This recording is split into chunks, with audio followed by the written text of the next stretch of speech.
Hi everyone, welcome back to my channel. It's really nice to see you.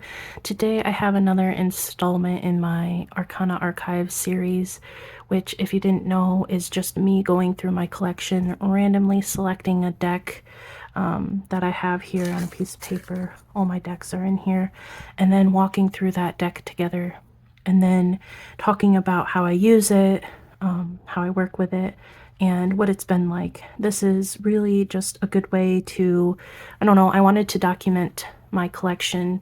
Even if I end up rehoming some of these decks, it's nice to see how I once used them or worked with them, and to see how far I've come along the way as well. So without further ado, let's just hop right in. I have all my decks in here, so let's pick out, mix it up pretty good. Let's see. And today we'll be going through Astrea's Dream Tarot. Let me go grab it and I'll be right back. Okay, I'm back and I have Astrea's Dream Tarot right here. This is a little bit of a newer deck to my collection. This is currently out of print and it is an indie deck. These are the gorgeous backs. And I don't know if you can kind of tell what the vibe is going to be on the face of the cards, but it is very astral, ethereal. I took a moment to look some things up about Astrea. I got 3 main results in my search. And the first one is that Astrea is a Greek goddess, Astrea is a genus of sea snails, and Astrea is a main belt asteroid. For the Greek goddess, that was the first result that came up. Astrea was a virgin goddess of justice, purity, innocence, and precision. She is the daughter of Eos and Astreus. She was the last immortal to live among the humans, which is very interesting. And that was at the end of the Golden Age. And then she was, I don't know exactly how it is made to be so, but she became the constellation Virgo, or that represents Virgo. Or she and Virgo are similar, the same, I don't know. I'm not super well versed in astrology. And then Astrea, the name, comes from the Greek word aster, which means star. I think that's very fitting. And then as far as a sea snail, but they are medium to large sea snails. So in case you didn't know that. And then the main belt asteroid Astrea is on a 33 degrees axial tilt and is 115 kilometers in diameter. That was fun and interesting. I had seen this deck on Etsy. The shop is called Poor People Cards, if you're interested. I follow that shop. They had a copy of this, and it comes in one of those very weird tuck boxes that it unfolds completely, which I think is actually kind of, I know it's a little bit more, there are more steps involved to put it together and you have to fiddle with it a little bit more than a regular tuck box, but I actually appreciate that style of tuck box more. It kind of becomes like an envelope in a way once you fold it all together. But it came in that box also with a bag, and I don't think it has a guidebook, or if it does, I have misplaced it. But I have flipped through this. I have worked with it a little bit. It is about a standard tarot size, just about a little bit skinnier on the sides, but the height is just about the same. So it's a really nice size to handle if you have smaller hands, or if you have trouble shuffling with hand weakness or anything of the sort. So these are the lovely backs. It's not gilded, but you can see the color from the back when it's all put together like this. The cardstock is it's matte. It's like a, I don't want to say it's rose petal, but it does stick a little bit. So if it's not rose petal, then it is a matte that is a little slightly sticky, but it's very smooth. It's very flexible, but it does still feel pretty thick in the hands. But because of the flex that it has, it makes it really easy to shuffle. So let me just walk you through this deck. And some of the major arcanas, the names have been changed. The hard part is the font. it's very small and thin. The weight of it isn't very big, and it does have like a treatment to it where sometimes I don't know, it's like ombre almost, but it's like some parts, like the ITI here, are a little bit lighter. It's like they wanted it to look like there was light shining on it. I don't know if you can tell on camera, but in person it definitely, if you're not looking straight on, or if you're not looking at it in the daylight or have an overhead light source, then it might be a little bit difficult to read. But we have the title. All of the cards have this thin goldish border, and they each have this symbol here. I don't know if it's astrological. I haven't really spent too much time with this deck, but it's there in the corner or hidden throughout. I don't know. This always happens where I'm like, it's here, and then, you know, there are cards that it's like not. Anyway, we're starting here with 0 source, which is in place of the Fool. And I kind of like that. I kind of see the Fool as a source. I get that. I like that word. It is digitally collaged. Very, like, I don't have a better way to describe it other than like kind of Danielle Noel. There's a lot of layering, digital like collage layering going on here, and there's some sort of like light filter on each of the cards. I believe these are real people that are used, so if that bothers you, then this might not be the deck for you. Some of the cards, I don't know if it was a sizing thing where digitally this was not like the original size. I don't know the original pixels to this, but sometimes it feels like when it was resized for tarot or however it was, some of the images look stretched or just a little bit off. But I find that to be a characteristic of the deck, and it doesn't bother me one bit. So we have the Magician next here, which in this deck is called Initiation. High Priestess is the veil. Nature for the Empress. Authority for the Emperor. Dogma for the High Priest, or the Hierophant. I like how his heart area is stars. You can see them cut out.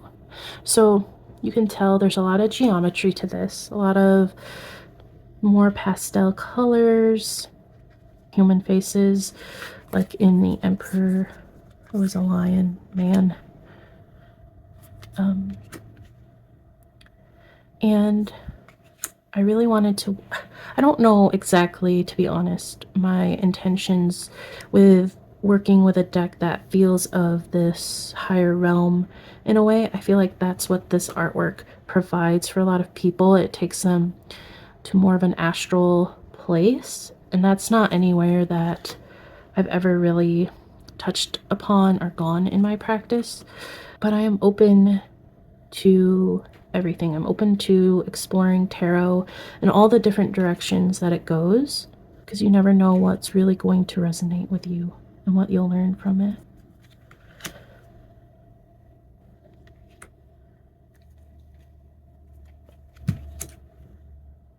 Sorry if you can hear my cats playing.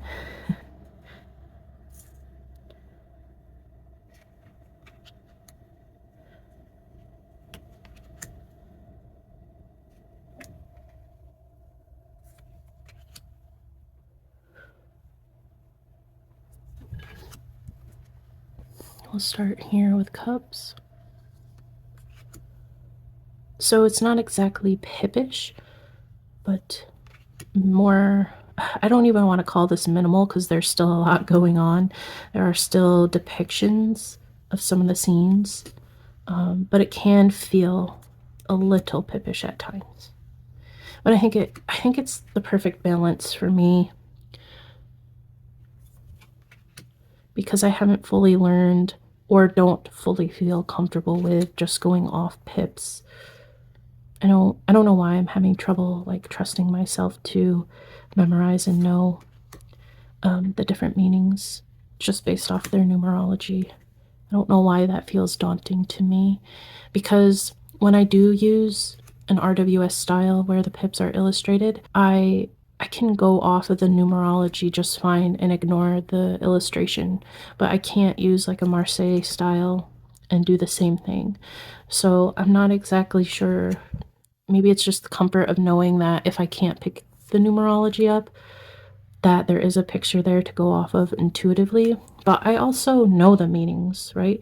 I trust myself that I know these meanings, and I think I get tripped up sometimes, like, but do you actually, you know? And amongst my babbling here, we've moved into the Pentacles, which the Pentacles is always my favorite suit. I think that the way artists depict it, it just resonates a lot with me, which is so strange because I have trouble connecting to the earth, like being grounded. But to be attracted to that suit, maybe it's just because I'm needing to be grounded in my life. I think I've talked a little bit about that before, but I am a so-called Aries, I guess. I don't know, springtime doesn't feel like it should be Aries or fire. So that's always been interesting to me. And I had watched one of Danny Mystic's videos, I can't remember which one, so I do apologize, where she was talking about how she, I guess the Queen of Wands, I think it is, where you're the Queen of Fire, yes, but queens are also about emotional intelligence and that emotional side.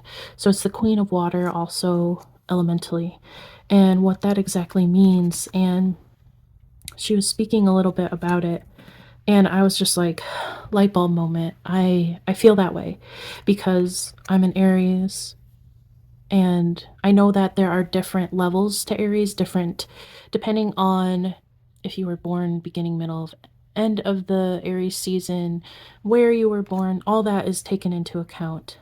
And I have read like a more in-depth natal chart of mine, and a lot of the things do make sense. They do describe me, but as a plain old, like, my zodiac sign is Aries, that just does not feel like me ever. It never has. So I've always felt more connected to water, more like Piscean energy. And I mean, I am stubborn and I do have a lot of passion. So I guess maybe as I get older, I can understand more now where my Aries is stemming from, or I'm learning and embracing my Aries side a little bit more. But to have that like Queen of Fire that is, connected to water, I don't know, I couldn't describe me better. Like, there's two opposing forces that don't really you don't think that they would match because water puts out fire, right? Which is very much needed so it can stay under control. But I don't know. I'm going on this awful tangent. I'm trying to, like, man, you ask me to write a report and I can do that. Ask me to write something, I can do that. Because when I sit down, I can erase a sentence over and over and mold it exactly how I want it to. But when you're speaking, you're thinking at the same time. And my thinking, when it's on the page, I have the chance to kind of get everything out and then fix it. But verbally, it is a lot harder. So I struggle with that. All to say is I'm having a hard time explaining that the Queen of Wands is connected to fire and water. And when Danny Mystic was talking about that, a light bulb went off in my head, and I really resonated with the push and pull of, well, is it more fire today? Is it more water today? And then not to ignore the other elements either, because we have all within us. We have all of the elements within our charts, just some have more versus others. And I'm very connected to the earth as far as Pentacles is my favorite suit. I love having plants. I have a ton of house plants. I've always loved trees, found an affinity for trees. So and I feel like someone would describe me, a family member or a friend, or even someone that I just met, and their first impression, they would say I'm very down to earth.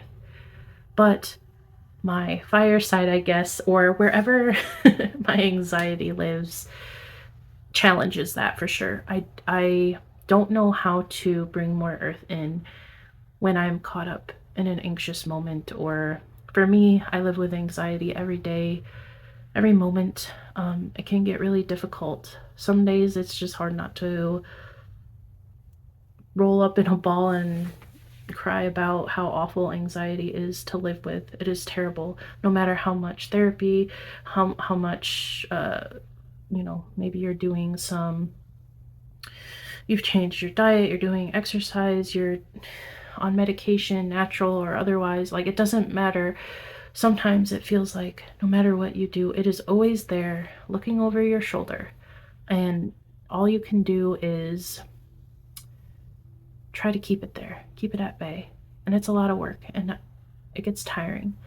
Anyway, I feel like I took that to a place that I wasn't expecting, but I'm going to give it a little shuffle here and then I'll continue talking about how I've been using this deck. Because it is pretty new, I haven't had a lot or as much time with it as I have others. And as I continue to bring in more decks to my collection, it's only going to get harder and harder to focus on one deck, because I also feel like I have focus issues, or I struggle with focusing on anything really. I don't know if you've seen those TikToks or shorts go around where it talks about like a mom cleaning the dishes, and then she sees the trash and she takes the trash out and she comes back in and she sees her kids' toys everywhere, so she cleans up their toys, and it's like always this vicious cycle. And then at the end she gets to like, oh, I'm really thirsty, but there's no glasses in the sink, and oh yeah, that's originally what I was doing. I was getting a drink and I was doing the dishes. That's how my brain feels a lot of the time, and not just with like daily tasks like that. I'm like, oh yeah, I should sit down and read this thing, but in order for me to sit down and read this thing, I really need a clean environment around me so that there's not like distraction, visual clutter, as you will. And then I get so tied up with just cleaning up around me just so I could sit down and read that by the time I actually do, like, I'm not in the mood to anymore, or I'm actually obligated to do something that's more time sensitive, like being out there for when the bus comes home for my daughter. I mean, you can't change the time that happens, but by the time I actually sit down to do the thing I wanted to, it's just I'm over it, or I don't have the time that I had when I first started. So I have been using this deck a lot this month. It's really been helpful. I kind of take it as it is. I meet it where it is, because is it corny? Maybe a little bit. Is it cheesy? Yeah. Am I cheesy? For sure. But I appreciate the perspective this gives me, because it does kind of send me out into that higher realm. I can't just look at a card always and get the meaning and then I'm just like, okay, reading's over. This is one where there are so many layers in the cards that you could focus on something different each and every time. And especially when you're first, or at least in the way that I work with decks, when I first get them, I try to look through them multiple times and try to see those different layers. But no matter how many times I do that before actually hopping in and using them, I still find things in this deck. It has given me a great pause to think about my readings, because sometimes you just get into the mode of, all right, what's my card of the day? Okay, it's three of wands today. Yep, so 3 of wands. That's all about making plans and taking your steps. You're moving from the planning stage to actually taking the leap, and you're doing things and progress is happening. And then you don't think about how in your life that actually makes sense or relates to it in, the upright or reversed way. With this deck, I noticed that I do a reading. I don't use it, or haven't really used it for daily draws. I've only been using it for specific readings with specific questions, but I lay out however many cards that are in the reading, and I leave that reading out for a minimum minimum of like 4 days is what I've found. And each time I go back and I look at it and I see something different and I note it down, and it's made me slow down a lot. And I think I've just needed that, but I haven't been listening to it. And it finally is happening with this deck. I'm actually slowing down, taking my time, taking the time to think about things. And you might not know the answer, you just might end up with more questions, but that's something that you can write down in a journal or keep in your mind. Like, you don't have to have an answer right then and there all the time. I mean, that's just not how it works, right? So that's how I've been using this deck. I'm very grateful to have it in my collection. I can't wait to see how else I use this deck. Thank you so much for joining me on this very rambly Arcana Archives. I hope it was helpful. I hope that it helped you see a deck that maybe you haven't before, or maybe I helped you understand maybe branching out. Like, yes, this is not my typical style at all, but I don't know, I felt called to it. So I made it happen, and I'm really glad I did. I think it's teaching me things that other decks have tried to teach me that I have just not paid heed to properly. And that's what this is all about, just trying to find what works for you. Anyway, I hope that you have a wonderful day or night wherever you are, and until next time, see you around.